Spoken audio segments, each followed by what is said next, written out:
lycée polyvalent de Sèvres, j'ai fait un bac art appliqué, donc on faisait beaucoup de céramique, de modelage. Et puis en fait j'ai laissé tomber parce qu'après j'ai fait l'école Olivier de Serres à Paris et après j'ai été décoratrice en fait quelques années. Après on a déménagé, j'ai suivi mon mari en province, du coup j'ai commencé à installer mon atelier comme ça, un peu en loisir en fait.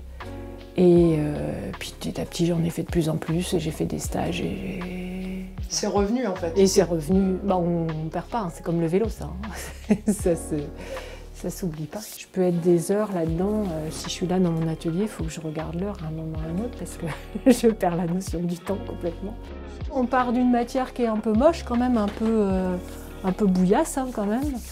Et pour fabriquer quelque chose de beau, donc ça c'est sympa. Ça va de la sculpture aux objets utiles, en passant par les objets un peu entre les deux, à la fois utiles et décoratifs. J'aime bien me servir de ça, ouais, d'effets végétales, d'effets taches animales. Je me sers du malaxage pour mélanger deux couleurs. Cette terre-là, elle est teintée avec de l'oxyde de cobalt. Je superpose mes petits pavés et après, je les écrase ensemble. Au bout d'un moment, je vais couper en deux. Voilà, donc j'ai du vert, du bleu, du rose. Pour l'instant, je ne m'occupe pas de savoir ce que je vais faire comme pièce. Pour l'instant, je m'occupe du dessin qu'il va y avoir dans la terre. J'ai appris un peu toute seule parce que, en fait, j'ai mis au point un peu ma technique à force d'en faire, en fait.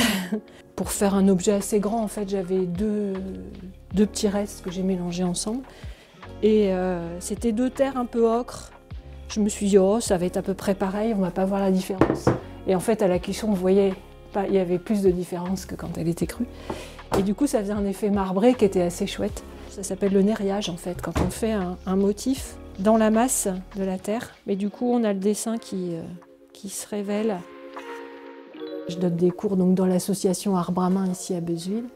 Et on a beaucoup de gens intéressés par l'activité. Je propose souvent de partir du travail d'un artiste, de photos de pièces, et puis qu'on essaye d'imiter ou on essaye de reprendre la technique pour prendre à notre compte.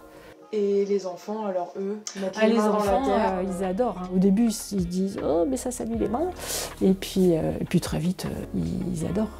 Le loup, par exemple, c'est un travail d'élève qui n'avait jamais été repris, donc je l'ai gardé. Puis à la place du visage, en fait, nous on a fait des loups en céramique. C'était une année où on travaillait sur le thème du conte. Ce que je fais le plus souvent en cours avec les élèves, c'est du travail à la plaque. Donc on prépare des plaques de terre, comme j'ai fait celle-là, sauf que là c'était un travail par rapport à une artiste qui dessine des maisons comme des ballons de baudruche qui s'envolent.